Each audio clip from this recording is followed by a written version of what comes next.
राधे राधे दोस्तों, आत्मा की इस दिव्य यात्रा में आपका स्वागत है। मैं हूं आपकी होस्ट और आप देख रहे हैं स्पिरिचुअल दिवा, जहां हम प्राचीन ग्रंथों की बुद्धिमानी को आज के जीवन से जोड़ते हैं। चलिए आज के इस सफर की शुरुआत करते हैं। श्रीमद् भगवद गीता का चौथा अध्याय, जिसे ज्ञान कर्म संन्यास योग कहा जाता है, बहुत ही महत्वपूर्ण है। इसमें भगवान श्री कृष्ण अर्जुन को यह समझाते हैं कि ज्ञान और कर्म एक दूसरे के विरोधी नहीं, बल्कि पूरक हैं। अध्याय की शुरुआत में श्री कृष्ण बताते हैं कि यह निष्काम कर्मयोग का ज्ञान नया नहीं है। उन्होंने यह ज्ञान सबसे पहले सूर्यदेव विवस्वान को दिया था। सूर्यदेव ने मनु को और मनु ने इक्ष्वाकु को। समय के साथ यह ज्ञान लुप्त हो गया था, जिसे श्री कृष्ण अब अर्जुन को पुनः दे रहे हैं, क्योंकि अर्जुन उनका भक्त और प्रिय मित्र है। जब अर्जुन पूछते हैं कि आपका जन्म तो अभी हुआ है, फिर आपने करोड़ों साल पहले सूर्य को यह ज्ञान कैसे दिया, तब श्री कृष्ण अपने अवतार का रहस्य बताते हैं। वे कहते हैं, हे अर्जुन, तुम्हारे और मेरे अनेक जन्म हो चुके हैं। तुम्हें याद नहीं, पर मुझे सब याद है।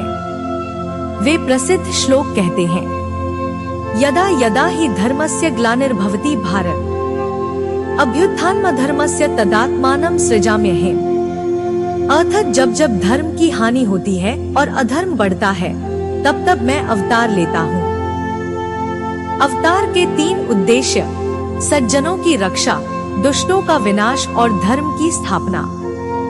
कर्म, अकर्म और विकर्म। भगवान यहाँ कर्म की सूक्ष्म बारीकियों को समझाते हैं। कर्म, शास्त्र सम्मत कार्य करना। विकर्म, गलत या निषिद्ध कर्म करना। अकर्म, कर्म करते हुए भी उसके फल से न जुड़ना। श्री कृष्ण कहते हैं कि बुद्धिमान वही है जो कर्म में अकर्म और अकर्म में कर्म देखे, यानी शरीर से कार्य करते हुए भी मन से यह मानना कि मैं करता नहीं हूँ। इस अध्याय के अंत में श्री कृष्ण ज्ञान को सबसे पवित्र बताते हैं। ज्ञान रूपी नौका, जैसे एक नौका समुद्र पार कराती है, वैसे ही ज्ञान का आश्रय लेकर सबसे बड़ा पापी भी पाप के समुद्र को पार कर सकता है।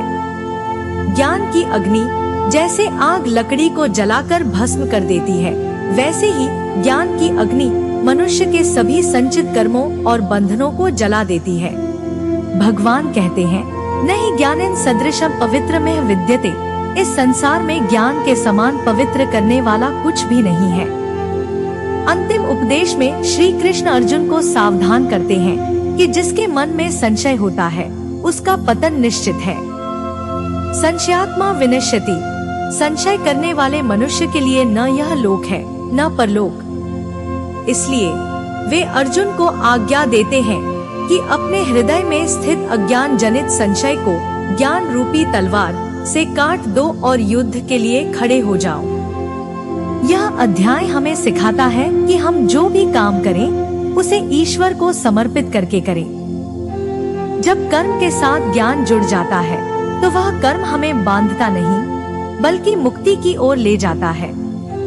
जीवन के संघर्षों के बीच अपनी दिव्यता को न खोए। अपनी आत्मा से जुड़ने के लिए जुड़े रहें स्पिरिचुअल दिवा के साथ। चैनल को सब्सक्राइब करें और बेल आइकन दबाएं, ताकि कोई भी दिव्य सीख आपसे छूट न जाए। कमेंट सेक्शन में राधे कृष्ण जरूर लिखें। हरि ओम।